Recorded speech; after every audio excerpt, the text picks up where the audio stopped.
Morning po. Tagal nating hindi nagkita-kita. Okay na lang po yung bags na natira ko.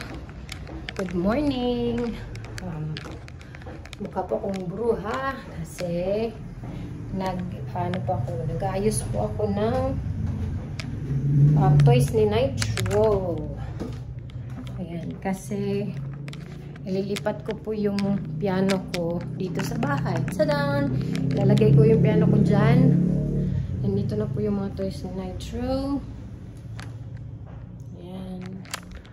Yan. Kasi, hindi ko po kayo na-update. Kaya matagal po akong walang upload. Kasi, bumalik po ako sa pagtuturo ng piano. Ano? Piana? ng piano. Kasi, nandito po si Nitro. Naglalaro siya. Kasi malaki na si Nitro. Nag-aaral na siya.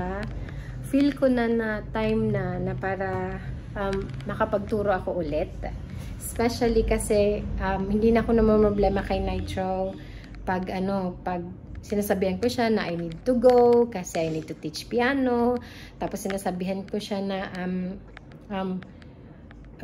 si nanay magbabantay sa'yo, ganun. Kasi dati hindi talaga siya nagpapaiwan. Kahit anong gawin ko, hindi talaga siya magpapaiwan. Tapos, hindi din naman ako makapagturo ng maayos if kasama ko siya. So,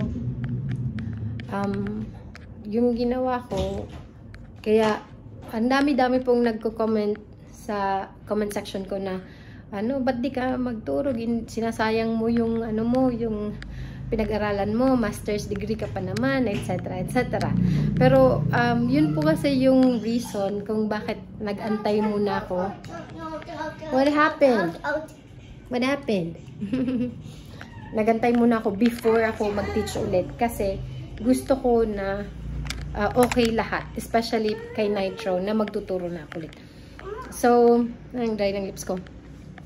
So, ever since nag-aral na siya, naintindihan na niya na makakabalik pala sa bahay. Tapos, okay lang na wala si mommy. Ganon. So, ngayon, it's time na ilipat ko na yung piano ko dito. So, I've been teaching, more than a month. Every day. So, mag-insert po ako ng pictures at saka video dito.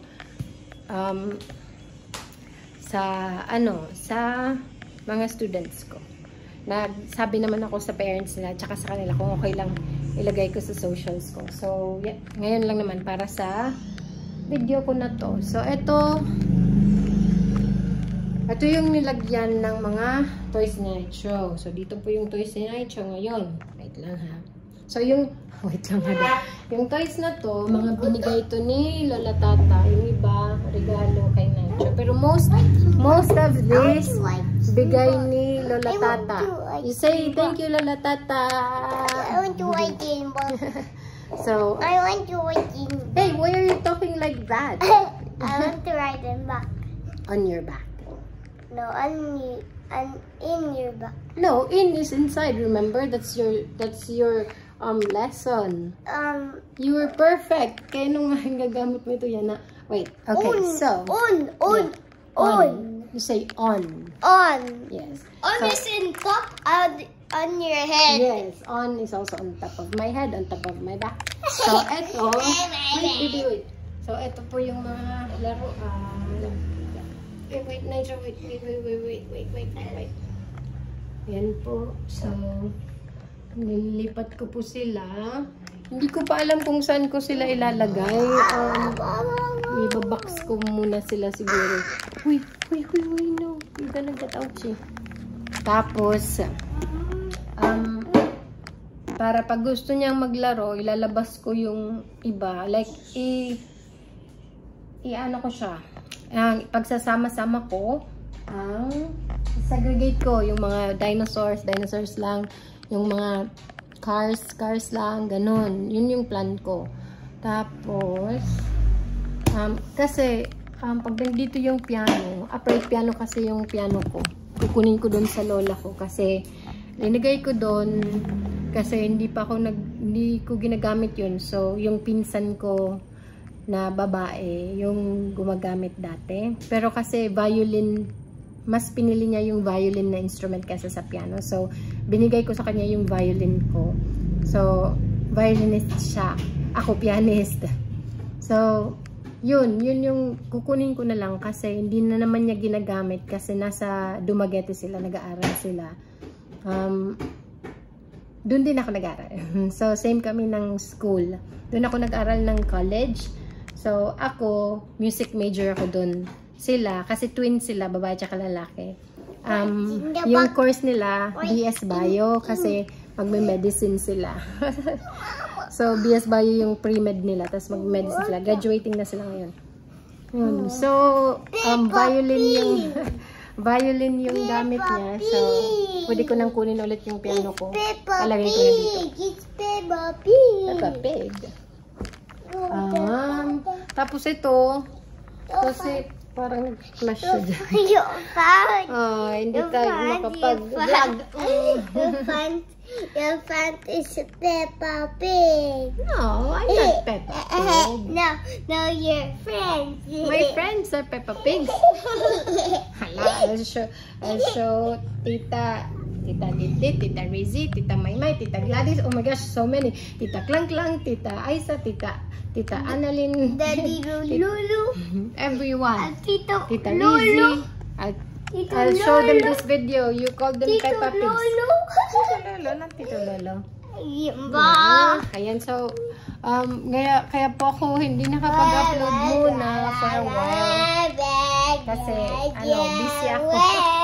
Parang, na ano yung focus ko. Oh, wait, excuse me. Tacho, you're gonna fall. Nandito po siya. Mahulog to. Parang ang purple ng screen nito. What are you saying? What? Yan. So, lilipat ko po dito yung piano ko. Kaya yan po yung title natin. Lipat! Sit down please. Yan. Tapos may eyeglasses po talaga ako kasi may grado po yung mata ko. Siguro kailangan ko nang magpa-check ulit kasi parang nagbago na sa yung grado ng mata ko. Parang sumasakit yung ulo ko pag sinusuot ko. Tapos pag hindi ko sinusuot, mas sumasakit yung ulo ko pag matagal na hindi ko suot. Kaya yun din. I-check ko din. Kaya naka-glasses pa ako ngayon na nag-vlog.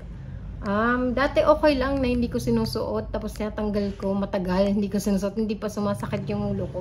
Pero ngayon, napansin ko, sumasakit na talaga siya. Kailangan ko nang suotin.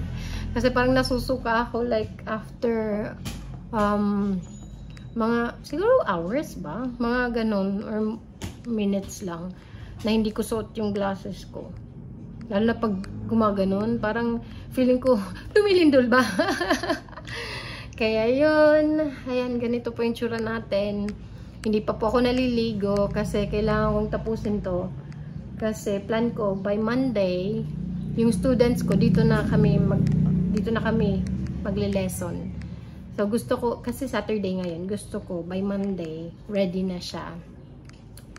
Kaya ngayon actually full yung schedule ko ngayong Saturday. Full Saturdays.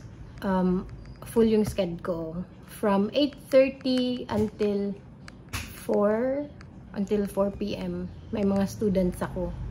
Sunod-sunod sila. So, break ko lang is lunchtime. 1 p.m. balik ako ulit magturo. Kaya kinancel ko muna today kasi para ready na talaga sa Monday. Maganda din kasi para hindi sila naiinitan. Lalo na yung mga bata kasi pawisin sila. May aircon naman dito. Kaya hindi sila maiinitan. Tapos, maliit lang naman yung space na kailangan ng piano. Dito lang naman. So, okay lang. Kahit maliit yung space, at least, yan, hindi mainit. Tapos, ayun, hinahatid lang naman sila sa time nila. Tapos, sinusundo sila pagtapos na sila. So, yun yung plan natin. Yun yung plan ko today. So, ito lang yung gagawin ko. Kasi, ang dami ko pang gagawin. Oh, ganyan. Dito pa. Wala pa akong lalagyan. Tapos yung kitchen pa, makalat. Makalat kasi siya tingnan.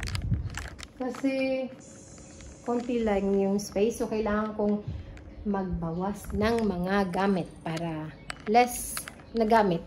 Less clutter, diba? Kasi mas madaming gamit, mas madaming parang, unless itatago mo siya sa, like, sa cabinet, sa ganun. Pero kasi gusto ko kasi na kahit yung loob, ma-organized para hindi, parang stressful kasi pag masyado kang maraming gamit. Kaya nga, di ba, nag-declutter ko dun sa bags ko. Actually, speaking of decluttering bags, ninisip ko na ibenta ko din to. Ano to? 2003? 2004? Hindi, ba't parang hindi maganda sa video? Ito maganda to in actual. Parang hindi maganda yung, reflection ng dito. Paano ba? Saan ba yung, ganyan. Ganito po siya in person. So, medyo shiny siya. Pero hindi siya patent leather. Plan ko pa lang, ha? Plan ko pa lang. Kasi ipopost ko to sa Facebook ko din. Ito, tapos, yung dalawang bucket bags ko, parang yun yung plan ko. Plan kong ibenta. Pag i-post ko doon, yun na yun. Meron times na pinopost ko, tapos dinidelete ko din agad. Kasi parang sabi ko, yung ibenta. Pag hinahawakan ko na sila, parang, oh my gosh, parang hindi ko kayang ibenta. Kaya dinidelete ko ulit. Marami akong ganun. Marami akong pinopost na bags. Tapos, mga few seconds lang delete ulit. Pero tingnan natin. Kasi mas maganda to kasi start din ako mag-declutter. Actually, hindi to decluttering ng toys niya ito kasi hindi naman toys. Hindi ko to toys. Sa kanya to. So, yung plan ko talaga, papiliin siya kung alin yung mga favorite niya talaga para i-keep namin. Yan. Pero sa ngayon, ino-organize ko lang muna para may space para sa piano ko dito. Yan, so I'm very happy. Actually, parang nung first day na nag-teach ako ulit, grabe, ang saya-saya ko. Parang na-feel ko talaga na yun talaga yung passion ko, yung teaching. Lalo na pag basta gusto ko yung teach ng piano, mag-teach ng piano. Nagbaballet din ako, nagtuturo din ako ng ballet, pero sa ngayon kasi parang ako din kailangan ko ng ng exercise, stretching. Kaya parang sabi ko, piano muna. Yun muna yung focus ko. Tapos pag may bahay na kami, tapos may space na ako, kasi yung plan ko talaga, sa bahay, separate yung piano studio ko. Pero within the compound pa din. So, para pag tapos gusto ko maganda siya, like, parang piano house siya na parang playground din ng mga bata na basta yung maganda yung lawn, tapos parang may picket fence around yung parang bahay siya na cute, parang ganun yung plan ko na studio ko. Tapos may may waiting area na basta maganda yung gustong gusto ko na plan para sa piano house ko. Pero syempre bahay muna. Pero mabilis na lang yun pag may bahay na. Yun, gusto ko talaga yung magtuturo ng piano. Yun talaga, na-feel ko talaga nung bumalik ako na yun talaga yung passion ko. Kasi meron akong patience para sa pagtuturo. As in, pasensyosa ako. Sinasabi ko pasensyosa. Pero totoo talaga, like, I can wait until makuha ng student yung tinuturo ko sa kanya.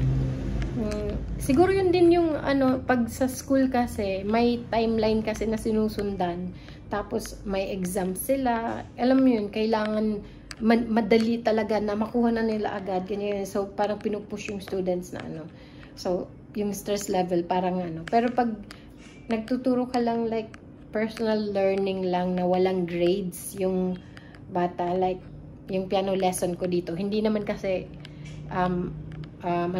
music school na may grades. Alam niyo yung major mo. Kagaya ng pinag-aralan ko. So, may grades kami nun. Kailangan, like, matapos na, recital, ganun. So, stressful siya. Pero, pag personal learning lang para matuto yung mga bata how to play the piano, like, ng ganitong environment na walang grades, sobrang kaya ko maging pasensyosa. Kasi walang deadline na kailangan matuto na siya ng ganyan, 5 piyesa in 6 months, ganun. Ganun kasi sa music school. Kailangan marami ka ng mga piyesa for recital na matapos. So, how many pages din yun? So, kailangan i-memorize ng students, ganun. Pero, if learning lang how to do it, how to play the piano, then it's easier para sa bata or sa student. Kasi, at his own pace din kayo nag-aaral. So, yun lang yung update ko today. Dami kong hindi na-upload. Actually, yung birthday, upo muna ako kasi nakakapagod. Yung birthday vlog ko, nasa camera na yun. Ito, maganda yung camera na to. Pag gusto nyong mag-vlog, maganda tong camera na to. Ito yung Sony ZV-1. Ayan. ZV-1 ba to? Yun ata. Basta. Ito yung camera na to. Ginamit ko siya para sa birthday vlog ko. Ang problema, hindi ko mahanap yung files. Hindi siya nag-a-appear sa laptop ko. Pero nakikita ko siya sa camera pag binubuksan ko siya. Pero sa mismong laptop, hindi ko siya makita. So, hindi ko siya ma-edit. Ma-edit ba? Tama? Oh, ma-edit. So, hindi ko siya ma-upload. So, yung 40th birthday ko, nandyan lang sa camera na yan. Hindi ko alam kung paano, yun yung start talaga na hindi ako nakapag-upload na. Kasi parang nafe-feel ko na hindi kumpleto pag hindi ko i-upload muna yun, tapos mag-upload ako ng ibang uploads, ng ibang vlogs. Parang hindi kumpleto, parang may naiiwan. Kaya gusto ko muna na makuha yung files na yun. Hindi ko din naman ma-reformat kasi ma-delete yung file ko. Kaya, hindi ko magamit din to ngayon. Sa ngayon, hindi ko alam kung paano ko bibilon. Hahanapin. Kasi, nag-search na ako sa YouTube, sa internet, kung paano ko makikita yung files ko. Tapos sinusundan ko, pero hindi ko pa din makita. So, hindi ko alam kung anong gagawin ko. Hindi ko din naman pwedeng i-delete na lang. Kasi sayang yung footage. Kaya yun yung ko ngayon. Dilemma. Paano ko ma-upload yung birthday vlog ko. Pero lang naman yun. Hindi naman yun bongga. As in, nag-lunch lang kami sa Robinsons. Yun lang naman. Pero kasi memory ko yun. Parang gusto kong ilagay sa YouTube kasi kahit ngayon nga, pag tumitingin ako ng mga past videos ko, sabi ko, hala, ganito pala. Nag-i-enjoy ako actually panoorin din yung mga past vlogs ko. Especially kasi nakikita ko sa Nitro, parang, hala, grabe dati, pa siya, parang wala siyang leg. Ang cute niya. Wala pa siyang ngipin. Tapos, chubby siya. Tapos, bouncing. Bouncing baby boy. Naglalaro siya. Busy siya ngayon. Yan. Kaya yun. Insert ko na lang dito yung pictures na meron ako. Para makita nyo yung ibang pictures at saka videos. Bakit wala ako nag-upload? Ba't wala ako nag-upload? Ba't hindi ako nakapag-upload? So, sa ngayon, ito na muna yung upload ko. Gusto ko sana yung kagaya ng mga decluttering video na ilalagay mo. Alam mo, ilalagay mo yung camera mo. Tapos, yan, mag-aayos ka na, ganyan-ganyan. Yung parang naka-fast forward or something. So, lalagay ka ng music. Kaya lang hindi ko alam paano gawin yun. Si Dwayne din, wala dito. Kaya hindi ako hingi ng tulong paano ko gawin yun. So, yun na lang. Pinakita ko na lang sa inyo. Yan, yung mga kailangan kong gawin. Mukha siyang konti lang sa camera. Pero, sobrang overwhelming siya pag in person. Sobrang dami talaga. Ano ba? Ay, wait. Magta-thumbnail ako. Wait lang. Thumbnail tayo. Char! Sad yan. Ano ba? Parang ganun. Ay, paano ba? Ganun na lang. Tsaka? Wag na. Ano ba yung thumbnail natin? Lagay ko. Diyan. Ganyan lang. Parang walang mag-click-click naman yan pag ganyan lang yung thumbnail mo. Yung may ano pa yung glasses. May reflection. Ganyan na lang. Sad yarn. Or smile na lang.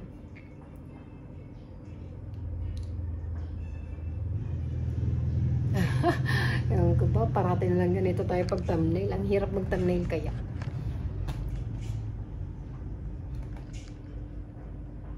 Or ganun na lang. Para kunwari napagod na. Napagod nang maglipat. Tama ba? Maganda ba? Maganda ba? Ganyan. Okay na, sige na. I-upload ko na to para mapanood nyo na. Maraming salamat po sa mga nandito pa rin. Kahit ang tagal kong hindi nakapag-upload. Thank you po. Maraming salamat. Sige na, tapos na yung thumbnail mo. Nag-iisip pa sa kung ano yung thumbnail ko. Oh my gosh. So, ganun na lang.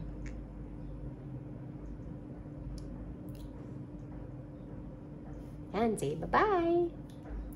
Maraming salamat.